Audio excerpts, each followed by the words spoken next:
பெருமாளுடைய திருவடியே சரணம் அப்படின்னு நாம் பிரார்த்தனை செய்வது தான் கோயிலுக்கு செல்கிற தாத்பரியம், அவரை தரிசிப்பதனுடைய தாத்பரியம், அவரை வணங்குவதற்குண்டான முக்கியமான விஷயம்.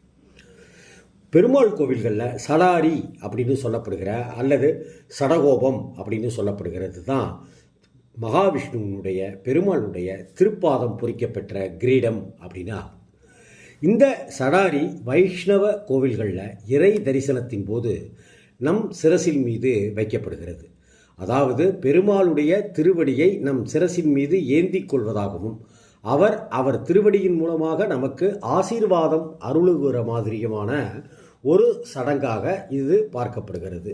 4000 திவ்ய பிரபந்தங்களை சடகோபன் என்பவர் மிக அழகாக பாடியதால் நம்மாழ்வாராகவே அவர் அறியப்படுகிறார். வைஷ்ணவர்கள் நம்மாழ்வாரே. திருமாலின் திருவடி அப்படின்னு தான் இந்த சடாரியை நாம் போற்றி கொண்டாடி கொண்டிருக்கிறோம்.